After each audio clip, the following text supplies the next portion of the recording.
Hello, everyone. This is Tom Fox, the voice of compliance, back again with Jay Rosen, Mr. Monitors, for this week in FCPA, episode 237 for the week ending January 29th, 2021, the impeachment trial redux edition.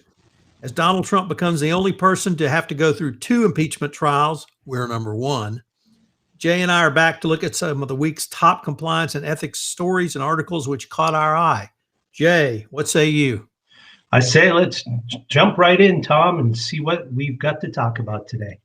So, Jay, we had one of the strangest, oddest, longest running corruption matters take another turn this week. I don't want to say it's over because it apparently is never over. And that was Benny Steinmetz, the founder of BSRG Resources, or BSRG, or the Benny Steinmetz Resource Group, BSRG, was found guilty in a Swiss court for bribes paid to obtain a mining concession in the country of Guinea back in 2008. And you're a recovering screenwriter, and I don't think even you could have made this up. Nope. So they paid about $8 million in bribes to wife number 4 of the then ruler of Guinea. Yep, we're number 4. And the president of Guinea. And they were able to get a massive mining concession for an iron ore mine that had been previously granted to Rio Tinto. And the president, no doubt, got something for that. And then he turned around and gave it to BSRG. BSRG really had no intention of developing the mine, so they immediately flipped, or shortly thereafter, flipped 51% of their interest to the Brazilian mining company Vale for $2.5 billion. That's the B word. Now, this was 2008, so $1 billion really was real money back then. And then the president of Guinea, after he did this, had the temerity to die. So they had regime change. And the new regime came in and said, wait a minute, we think something's going on here. And while they make noise to investigate, BSRG sends an independent contractor to talk to wife number 4, who is now immigrated to the United States and is actually a cooperating witness and in protective custody of the United States. And he says to her, we need to get the contracts back. You know, the ones where we guaranteed your bribe payment, and then we're going to give you an ongoing royalty from the iron ore that's mined, the development of the concession. And she says, sure, come on down. And she was living in Tampa, I think. And he meets her at the Tampa airport. So she goes to meet him. She's completely wired up. He says, I need the originals. She says, oh, don't worry. I'll take care of them. And he said, no, I have to see them burn. And they get up to leave. And at that point, he's arrested. So he goes to jail. He's sentenced for not for FCPA violations, but for witness tampering. And he gets a 3-year jail term. And he's then deported to France. There's lots of articles about this case. The New Yorker had a fabulous article, I think in 2013 or 2014. And then 2 weeks ago, Benny Steinmetz went to trial for paying these bribes.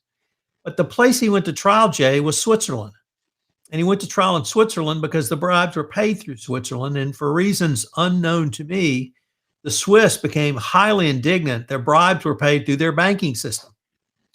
And they actually criminally prosecuted him. He had a great defense.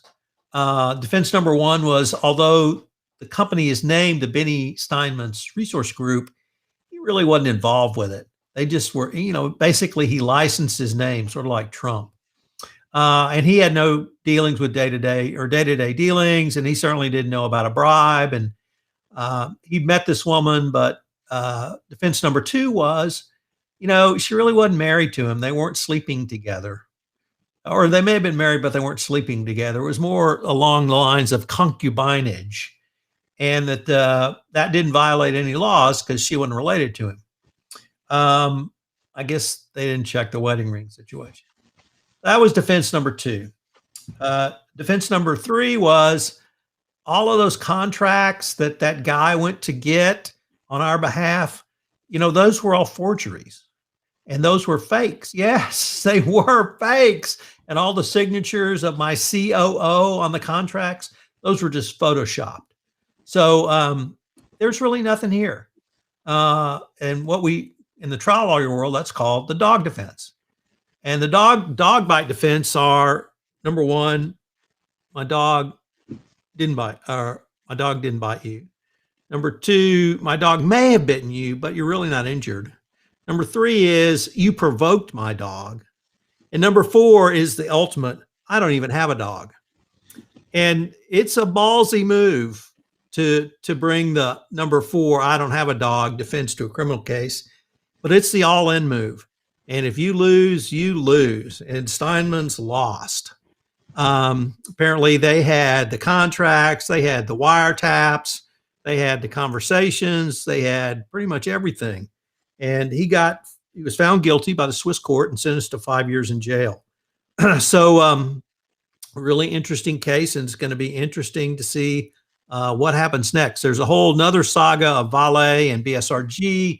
Vale sued to get their money back, claiming that they were defrauded. That went to the International Court of Justice. Vale was awarded $2.5 billion with interest. BSRG sought to overturn that award in English courts.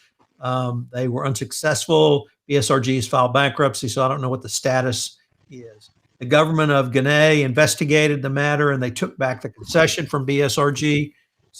And to this date, that mine has never been developed, and it's supposed to be one of the top remaining iron ore deposits in the world. So, like I said, you probably would not have been able to think up such a crazy, inane story if you decided to write the screenplay on this one. Thanks, Tom. Next up, first of two from FCPA blog. Dick Casson asks, do peer reviews result in better compliance departments, or do they drive out the best and the brightest compliance officers and damage the enterprise? Fans of peer reviews, sometimes known as 360-degree surveys, argue that collaborative evaluations and ratings are often more accurate than single-person appraisals. Critics don't buy it. Their research shows that peer reviews lead to mainly negative feedback. Critics also argue that peers who rate peers are always statistically unreliable. Why is that? Because the raters are never a random sample. Instead, all raters come from the same company. Often they are from the same department and probably work with or for or under the person they're providing the review for. Who's right? Well, probably there's some truth in both positions, but let's get specific. What about compliance officers? Do peer reviews work for them? Dick doubts it, and here's why. Compliance officers are corporate gatekeepers, and gatekeepers who do their jobs well don't win popularity contests. So can those under a watchful eye of a gatekeeper provide a reliable rating of the gatekeeper? Not very likely. What's the best source for accurate feedback? A generous, thoughtful, and fair-minded boss is one source, and another, perhaps even better, is self-evaluations. Anyone who puts themselves through a truly honest and usually painful process of self-evaluation will come out better for it. Self-revealed knowledge has a special power. For every compliance officer, then a brave look inward is always a good idea, and even better when there's a fair-minded supervisor around. But peer reviews for compliance officers? No thanks. The gatekeeper's job is already hard enough. Tom? So Jay, next up we have an interesting article, as always, from Bill Steinman, also in the FCPA blog, and it's not blob as I've got up here, but blog. So please excuse that. So Bill writes about reps, warranties, and covenants in compliance terms and conditions. And he explains the difference in each. A representation is a contractual promise that relates to past events and circumstances and the state of affairs. The company sign a contract. A covenant is a contractual promise to engage or refrain from engaging in certain specified behavior. And then a warranty does not address past issues. It pertains to circumstances at the time of signing and their future looking, and they behave, or it does not govern how parties behave during the term of the contract, but a warranty addresses the prevailing conditions or state of affairs. These are things that you need in your compliance terms and conditions. I think they're fairly standard now, so I hope you would not have too much trouble getting them. But if a company or a third party rather objects to these terms, that's a clear red flag, and you need to explore that further, because if they're not willing to say we did not engage in bribery and corruption, if they're not willing to say we won't engage in bribery and corruption, that's probably not somebody that you want to do business with going forward. Thanks, Tom. Next up, we've got something from the NAVIX Global Risk and Compliance Matters blog from our fine writer over there, Andrew Burt. And we're going to take a look at 7 key changes to the California privacy laws. In November, voters went back to the polls, and California took yet another sharp turn in its data privacy lane and passed Proposition 24, which is better known as the California Privacy Rights Act, abbreviated as CPRA. This replaces the California Consumer Privacy Act, CCPA, which itself just came into effect last year. Here's a quick cheat sheet on what's changed. First off, new enforcement agency. Arguably, the biggest change in the CPRA is the creation of the California Privacy Protection Agency. The CCPA was enforced by the state's Attorney General, who faced significant resource constraints. Under the new CPRA, enforcement will also be managed by a separate agency. The law creates a chief privacy auditor to conduct audits in businesses. Sensitive personal information. Another major change is the creation of a new classification of PI, personal information, which is SPI, sensitive personal information. This is a subcategory that includes any collection of SPI, carries additional disclosures, opt-outs, use requirements, and under the CPRA, consumers have the right to limit the use of SPI.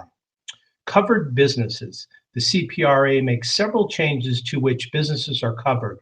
On one side, it expands coverage to include all businesses that share personal data, whether they receive monetary compensation or not. However, it also increases the CCPA collection threshold from 50,000 consumer households to 100,000 and removes devices from this count. Required audits. Another major component of CPRA is the requirement that companies processing high-risk data perform annual cybersecurity audits. Right to opt out. CPRA also expands the CCPA's right to opt out to include the sale and sharing of personal information. This includes transfer of PI to third parties for cross-context behavioral advertising. 6, right to access, delete, and correct. In addition to opting out, Californians now have several additional data rights, including the right to have the PI deleted and corrected. 7, increased penalties and liability. The CPRA increases fines for privacy violations regarding minors. Companies that misuse the PI of those who are under the age of 16 can be fined $7,500 for each violation. And the act also eliminates the 30-day cure period that companies had to fix violations. Looking ahead, these are just a few of the changes CPRA is making in the world of data privacy. The full nature and scope of the act's impact will continue to evolve as the state readies for its enforcement, and the clock is ticking. Enforcement begins January 1st, 2023. Back to you, Tom. So Jay, next up, we had a very interesting case from the Fifth Circuit Court of Appeals. And this case involved a fine and penalty against MD Anderson, a hospital in Houston, which is part of the UT systems. And they had a data breach of some amount, and the government fined them about $4.3 million. Well, the Fifth Circuit vacated the award. They said, number one, just because you have a data breach, unauthorized data breach, or data release, that does not end the inquiry. You must also show that the data was utilized in a nefarious manner by the bad guys. They also said that the government didn't have a right to fine the UT systems for this. The language was the fine was arbitrary and capricious. So that's a pretty big change now. And then they went on to say that simply because there's a data breach, there's no obligation to self-disclose unless company, or in this case hospital, or medical care provider under HIPAA finds out that the data was used by nefarious parties. So this really eviscerates the entire data privacy part of HIPAA. Lord only knows what the Fifth Circuit was thinking, other than a bunch of idiot Trump judges came to this conclusion. But what it's going to mean, I think, is two things. One, your data, it's not, if you have data at a healthcare provider, you are SOL, baby, if there's a data breach, because they're never going to self-report now, and you're never going to have any rights back against them, nor does the government, unless there's shown that the data breach led to some other conduct. Probably the effect, though, is now the government will write some very strong regulations around this and make things even more difficult for healthcare providers under HIPAA.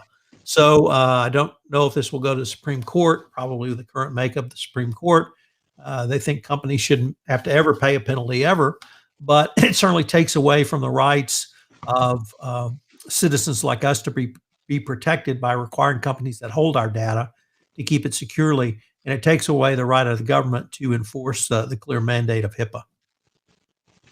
Thanks, Tom. Next up, we're going to the Harvard Law School Forum on Corporate Governance.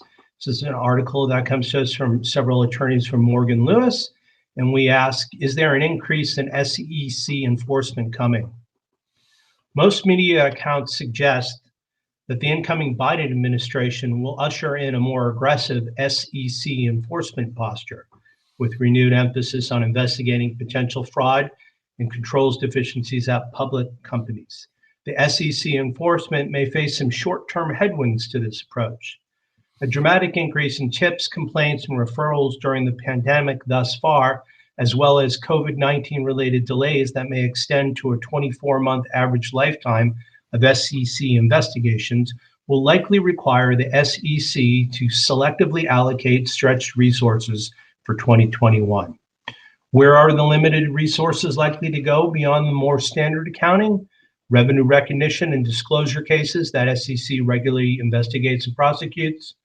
Recent enforcement activity points to several areas of interest to the SEC and provides a valuable window of public companies into their methods and priorities, including enforcement personnel changes, data analytics, and a legislative fix for disgorgement. The lasting enforcement legacy of SEC under former Chairman Jay Clayton may very well be data analytics. In terms of coronavirus-related public disclosures, enforcement's first case in this area.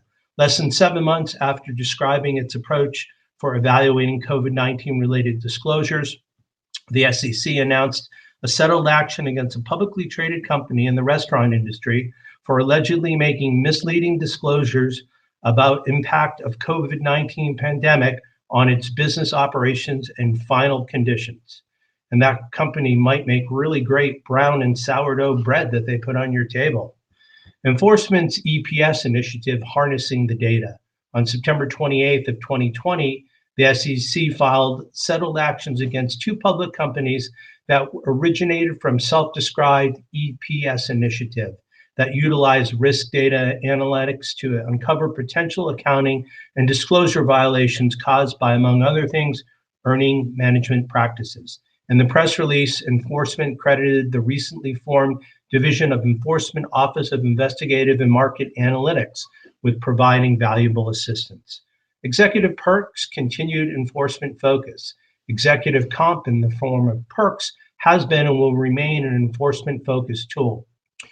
The SEC disclosure rules require that companies disclose in the summary compensation table of a proxy statement the perks provided to a named executive officer if the officer's total prerequisites exceed $10,000, if the value of a single prerequisite exceeds the greater of.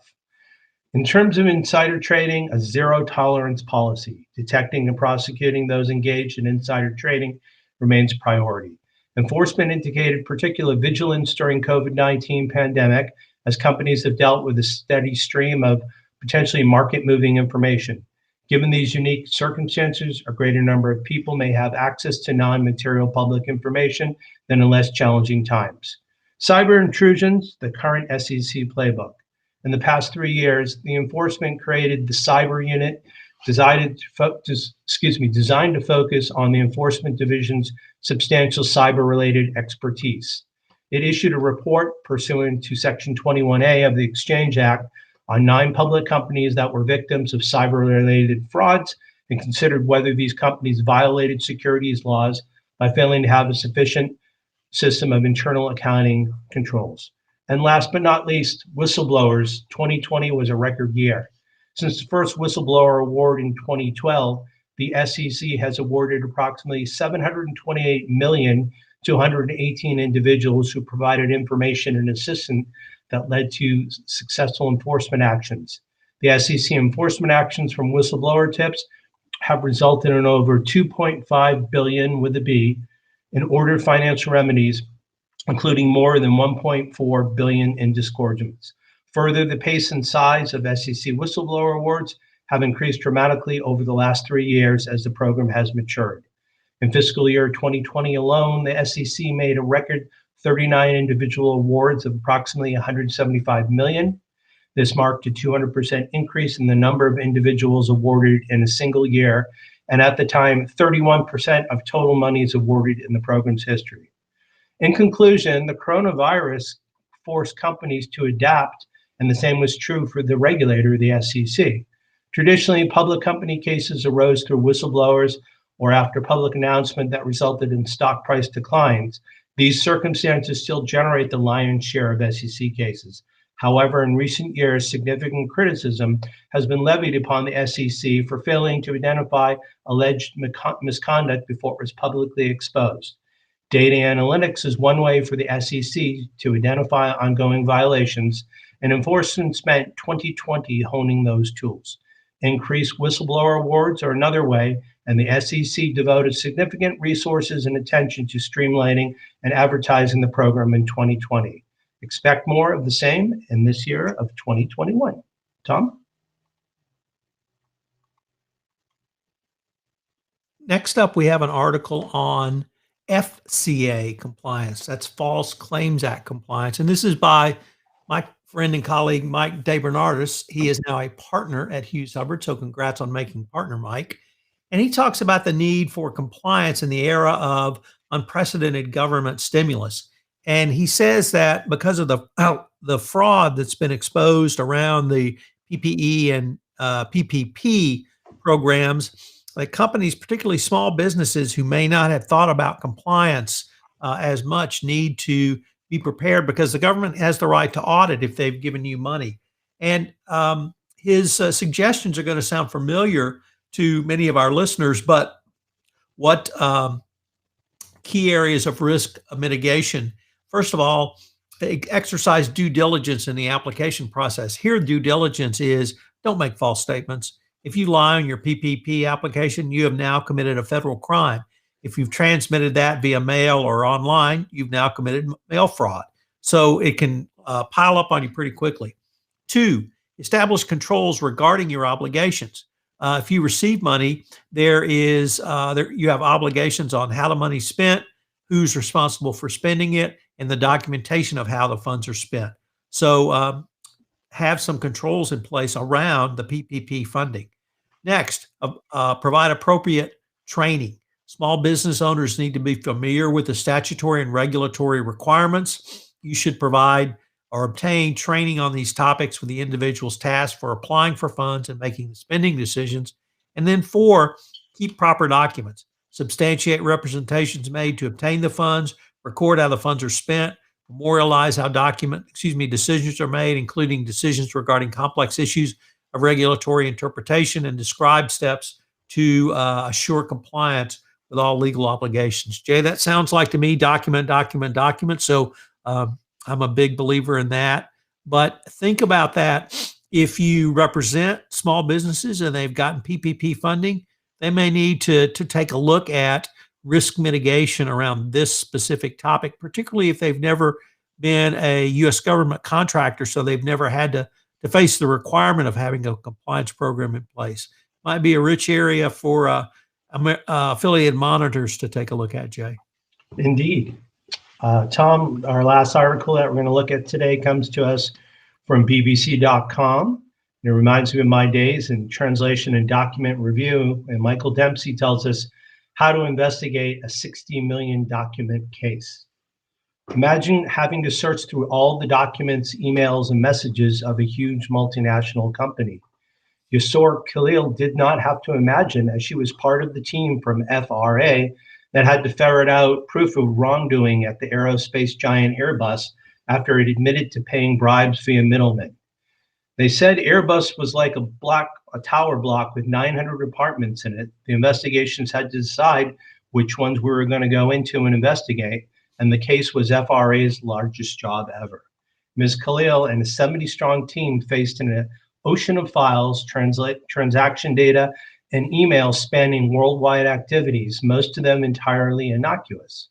They chose to leverage artificial intelligence and a bespoke computer unlike any PC you've ever worked on to play a big part in this epic data trawl.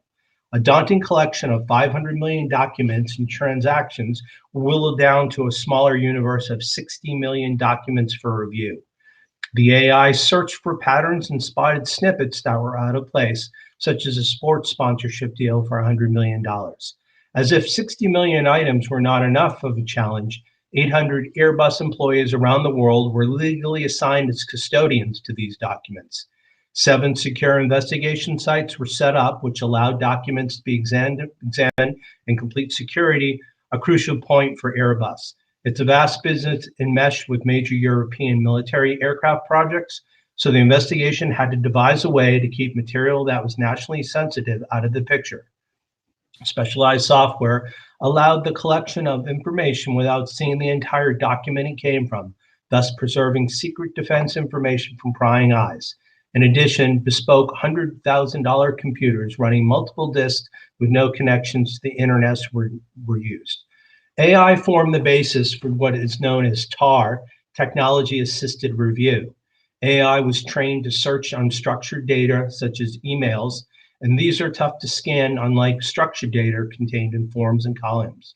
Using the principle of machine learning, whereby the AI software sees multiple examples of a particular type of message and begins to spot which category they belong to. FRA was able to extract relevant documents at a pace. The AI program looked at the context of messages, and context is the key. As you identify more and more examples of covert payments, the AI learns on the fly, and that's the beauty of it and the magic of AI. Only about 5% of the documents set aside were checked by humans, and that still amounted to significant 300 million files. They had to sell the concept of TAR to regulators such as UK's Serious Fraud Office, the SFO, and get approval for what was not a traditional approach to an investigation. This was the most complex investigation they had ever set up. A 4-year investigation sounds exhausting, but unmasking fraud with an AI assistant gave the team a lot of personal satisfaction.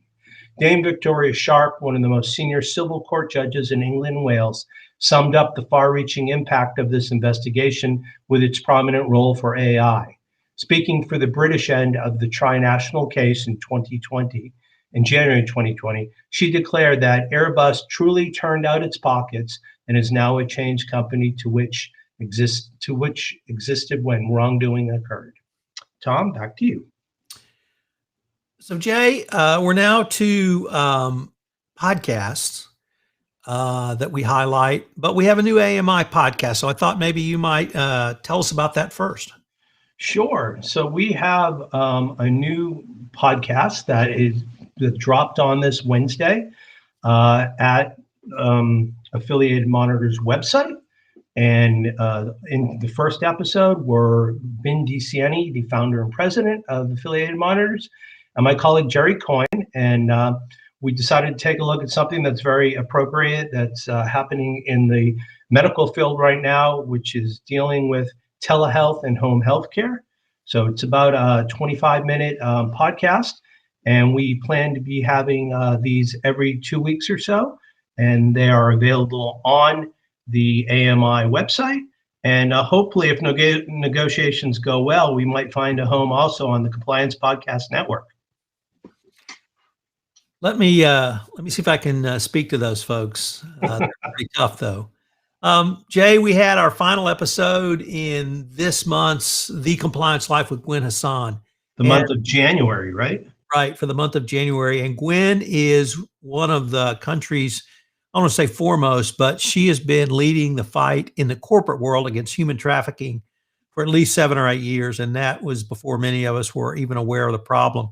So we explored that, and Gwen talked about how she stumbled upon it and really took it up as a passion calling for her. And she does great work in that. She really helps corporations understand their role in the fight. And it was a very powerful podcast. This past week, we had several new shows on 31 Days to a More Effective Compliance Program. Day 23, Assessing Compliance Internal Controls. Day 24, Updates and Feedbacks. In other words, continuous monitoring and continuous improvement. Day 25, CCO Authority and Independence, a topic still in the news. Day 26, the role of compliance in an organization. Day 27, operationalizing compliance through payroll. Day 28, continuous improvement. And day 29, internal reporting. This will be the last week of 31 Days to a More Effective Compliance Program. It's now been on. This will be the 13th month. And I hope you have enjoyed this series as much as I have enjoyed putting it together and bringing it to you. And I'm sure it will be back in January of 2022, where I'll update the 31 things you need to do for a most effective compliance program.